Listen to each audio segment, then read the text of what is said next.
تعالى عنه أنه قال: سئل رسول الله صلى الله عليه وسلم عن أكثر ما يدخل الناس الجنة فقال: تقوى الله وحسن الخلق. وسئل عن أكثر ما يدخل الناس النار قال: الفم والفرج. رواه الترمذی۔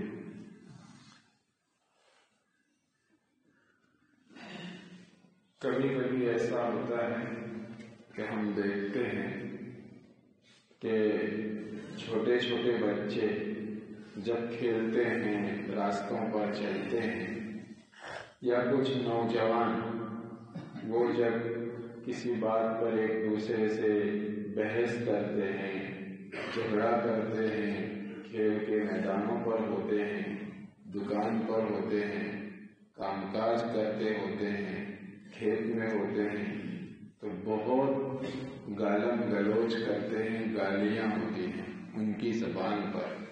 جیرے جوڑے پیارے انہاں منہ پر گاڑے پڑے۔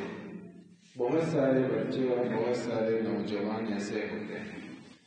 آپ بہت سارے ہر ایک اپنا اپنا جائزہ لے تو پتہ چلے گا، بڑی عمر کے لوگوں کو بھی دیکھیں گے کہ بات بات میں گالی بولتے ہیں۔ بعض مرتبہ آپ ایسے بوڑھے لوگوں کو بھی دیکھیں گے کہ ان کی زبان پر ہر وقت گالی ہوتی ہے۔ جب بھی بات کریں گے، نارمل بات بھی ہوگی تو کوئی نہ کوئی گالی ان کی زبان پر ہوتی ہے۔ یہ در حقیقت اگر ہم غور کریں تو ماحول کا اثر ہوتا ہے۔ چھوٹا بچہ اپنے بچپن میں جس ماحول میں پلتا بڑھتا ہے، جس ماحول میں وہ آنکھیں کھولتا ہے، اگر اس کے ماں باپ کو، اگر وہ اپنے بڑے بھائی بہن کو گالیاں بولتے ہوئے دیکھتا سنتا ہے تو اس کو یہی محسوس ہوتا ہے، ایسا ہی فیل ہوتا ہے کہ بس یہی زندگی کا انداز ہے، اسی طرح زندگی جی جاتی ہے۔ وہ اسی کو اپنی زندگی کا معیار سمجھتا ہے، اور جو ماں باپ سے یا بڑے بھائی بہنوں سے وہ سنتا ہے وہی اس کی زبان سے نکلتا ہے۔ پھر اس کو عادت پڑ جاتی ہے، اس کی لت لگ جاتی ہے۔ بات چیت میں بھی گالی بولیں گے، کام کریں گے تو بھی گالی بولیں گے، کسی کے بھی ساتھ چاہے وہ کوئی بھی ہو اس کے ساتھ بات کریں گے تو بھی گالی ہی گالی نکلے گی۔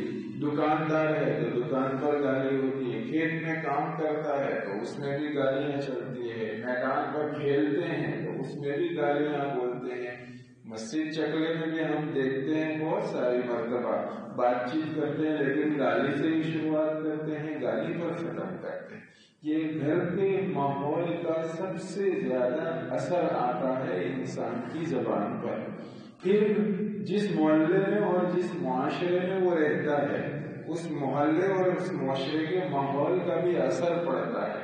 حالانکہ یہ مومن کی شان نہیں ہے، اور بہت ساری حدیثوں میں آیا ہے کہ بہت ساری باتیں آدمی اپنی زبان سے نکالتا ہے لیکن وہ اس کے لیے جہنم کا سبب بن جاتی ہے۔ مثلا حضرت ابو ہریرہ رضی اللہ تعالیٰ عنہ کی ایک حدیث جو میں نے ابھی پڑھی، اس میں آخر میں یہ فرمایا کہ نبی کریم صلی اللہ علیہ وسلم سے پوچھا گیا کہ لوگوں کو جہنم میں پہنچا دینے والی، بکثرت جہنم میں پہنچا دینے والی، یعنی وہ خاص باتیں جس کی وجہ سے زیادہ لوگ جہنم میں پہنچ جائیں گے، کیا ہے؟ آپ نے فرمایا الفم والفرج، کہ منہ اور شرم کا۔ منہ سے آدمی کیا کرتا ہے؟ کفر بکتا ہے، شرک بولتا ہے، گالی گلوچ کرتا ہے، اس کے راستے سے کھا کر پیٹ میں حرام غذا پہنچاتا ہے، اور شرم کا اس کے ذریعے زنا خوری کرتا ہے، حرام کام کرتا ہے، جس کی وجہ سے وہ جہنم کا مستحق ہو جاتا ہے۔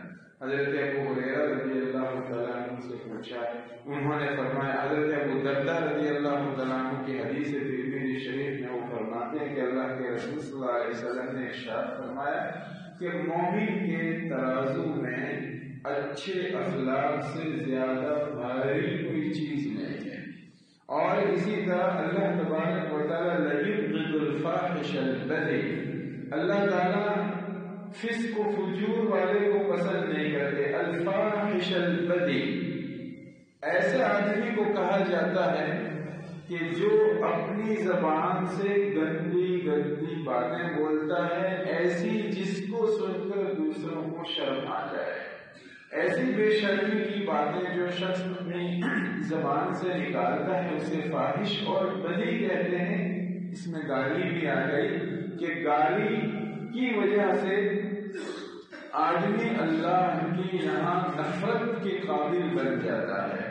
اللہ کے رسول نے ارشاد فرمایا، ایک حدیث میں آیا، لَيْسَ الْمُؤْمِنُ بِالطَّعَانِ وَلَا بِاللَّعَانِ وَلَا الْفَاحِشِ وَلَا الْبَذِيءِ، مومن ایسی بےہودہ بکواس کرنے والا، گالیاں بولنے والا نہیں ہوتا۔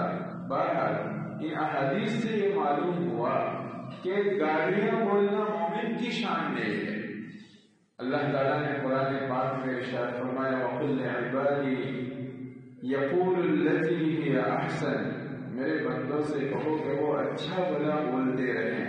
إِنَّ الشَّيْطَانَ يَنزَغُ بَيْنَهُمْ إِنَّ الشَّيْطَانَ كَانَ لِلْإِنسَانِ عَدُوًّا مُبِينًا۔ اس سے بھی یہ معلوم ہوتا ہے کہ گالیاں بولنے سے شیطان یہ کھیل کھیلتا ہے کہ آپس میں ایک دوسرے کو دشمن بناتا ہے۔ ہم نہیں دیکھتے جھگڑا ہوتا ہے، تھوڑی دیر جھگڑا ہوتا ہے، جب ان میں سے کوئی ایک آدمی گالی بولتا ہے تو پھر دوسرا کہتا ہے مجھے گالی کیوں دی، مارنے مرنے پہ اتارو ہو جاتا ہے، پھر جھگڑا آگے بڑھ جاتا ہے۔ تو یہ شیطان اس کی وجہ سے آپس میں عداوت ڈال دیتا ہے۔ آدمی کتنا ہی اچھا ہو، اس کی معاشرت رہن سہن اچھی ہو، اس کے معاملات اچھے ہو، نمازی ہو، روزے دار ہو، تلاوت کا معمول ہو، لیکن گالیاں بولتا ہے، اس کی زندگی میں یہ عادت پڑی ہوئی ہے، نتیجہ کیا ہوگا؟ ایک حدیث میں نبی کریم صلی اللہ علیہ وسلم نے ارشاد فرمایا حضرات صحابہ سے کہ بھئی غریب کون ہے؟ مفلس معاشرے کا۔ حضرات صحابہ نے کہا کہ ہمارے یہاں تو غریب وہی ہے جس کے پاس روپے پیسے نہ ہو، درہم و دینار نہ ہو۔ تو آپ نے فرمایا میری امت کا مفلس تو وہ ہے کہ قیامت کے دن آئے گا، نماز لائے گا، روزے لائے گا، صدقات لائے گا، خیرات لائے گا، سب کچھ لائے گا، لیکن وہاں جو باتیں ہیں کہ اکل مال ھذا، ضرب ھذا، سفک دم ھذا، کسی کا مال کھا لیا ہوگا، کسی کا ناحق خون بہایا ہوگا، وقذف ھذا، قد شتم ھذا، اس میں پہلے نمبر پر قد شتم ھذا، کسی کو دنیا میں گالی دی ہوگی، گالی دینے سے تکلیف ہوتی ہے اور مومن کو تکلیف دینا حرام ہے، اسی وجہ سے سباب المسلم فسوق کہا کہ مومن کو گالی دینا فاسق ہو جانا ہے، یہ بہت بڑا گناہ ہے۔ تو وہ گالی جس کو دی ہوگی اگر دنیا میں معاف نہیں کرائی ہوگی تو وہ اس کا حق ہے، اور قیامت کے دن اس کا حق ادا کرنا پڑے گا، اور روپے پیسے تو چلیں گے نہ، اپنی نیکیاں اس کو دینی پڑے گی۔ اب یہ جو گالی بولنے کی عادت ہے وہ جائے کیسے؟ آدمی چاہے چھوٹی عمر کا ہو چاہے بڑی عمر کا ہو، یہ بولنے سے پہلے تھوڑا دھیان رکھے، جلدی جلدی نہ بولے، تھوڑی دیر سوچ لے، روزانہ یہ دھیان رکھے۔ اور اگر کسی کو ایسا لگے، دوست ہو اس کا، اس کے ساتھ رہنے والا، اس کا رشتہ دار، اس کو ایسا لگے کہ آپ بات چیت میں گالی پر پہنچے گا تو اس کو دھیان دلائے، بھائی گالی مت بولنا، اور اگر کبھی نکل جائے تو پھر اس کو توجہ دلاتے بار بار۔ اپنے لیے آدمی یہ کوشش کرے، یہ طے کرے، اللہ کے ساتھ معاہدہ کرے کہ اگر خدا نہ خواستہ میری زبان سے آج دن بھر میں گالی نکل گئی، شام کو میں 50 روپے صدقہ کروں گا، 100 روپے صدقہ کروں گا۔ اللہ کے رسول صلی اللہ علیہ وسلم نے اس طرح بھی حضرت صحابہ کی تربیت فرمائی۔ حضرت صحابہ بھی پہلے دن سے ویسے نہیں تھے جیسے رسول اللہ کی پوری زندگی کے بعد بنے تھے، وہ تربیت سے گزرے ہیں۔ چنانچہ ہم جو پڑھتے ہیں، جوا ان کی دن رات کی دن لگی تھی، شراب ان کی گھٹی میں گویا پڑی تھی، جوا ان کی دن رات کی دن لگی تھی، شراب ان کی گھٹی میں پڑی تھی۔ وہ چٹاتے ہیں بچپن میں، اس کو گھٹی کہا جاتا ہے، تو وہ شراب ہی چٹا کر بچوں کو بڑا کرتے تھے وہ لوگ. تو شراب تو بچپن سے وہ لوگ پیتے تھے. اللہ ماشاء اللہ کچھ ایسے بھی ہوئے ہیں جنہوں نے کبھی نہیں پی تھی. اللہ کے رسول صلی اللہ علیہ وسلم نے دھیرے دھیرے تربیت دے کر وہ بھی چھڑوائی. اسی طریقے سے جوا کھیلنے کی عادت تھی. راستہ چلتے ہوئے ایک دوسرے کو ملتے تھے تو جیسے لوگ بولتے ہیں کہتے تھے چلو ایک داؤ لگے لیں گے, یہ بولتے تھے تعالوا نقامر, چلو ایک داؤ لگے لیں گے, یہ کہتے تھے. جب ایمان لے آئے تو بھی کبھی کبھی جب انہی دوستوں سے ملتے تھے راستے میں تو زبان سے نکل جاتا تھا تعالوا نقامر, چلو چلو ایک داؤ کھیل لیتے ہیں. اللہ کے رسول صلی اللہ علیہ وسلم سے آ کر پھر عرض کرتے یا رسول اللہ عادت تھی تو ایسا ہو جاتا ہے, نکل جاتا ہے. اللہ کے رسول نے فرمایا جب بھی ایسا نکل جائے ایک درہم چاندی کے ایک سکہ صدقہ نکالو. یہ تربیت تھی کہ پیسے جیب میں سے جائیں گے تو دوسری مرتبہ یاد رہے گا کہ پیسے جیب میں سے جا رہے ہیں تو 50 روپے صدقہ کرو گے روزانہ ایک گالی کے بدلے میں, روزانہ 50 روپے, اتنا صدقہ کہ جس کی وجہ سے جیب پر تھوڑا وزن پڑے, نفس پر تھوڑا بھاری لگے. 50 روپے صدقہ کرو گے تو دوسرے دن گالی بولنے سے پہلے یاد آئے گا کہ 50 روپے جیب سے جائے گے. اور یہ معاملہ کسی سے نہیں کرنا ہے, اللہ کے ساتھ کرنا ہے. چند دن اگر کریں گے تو انشاءاللہ یہ عادت دھیرے دھیرے چھوٹ جائے گی. گھر میں ماں باپ اپنی اولاد کو ٹوکے, اولاد کو چاہیے کہ ماں باپ کو اگر ایسی عادت ہے تو یاد دلائے.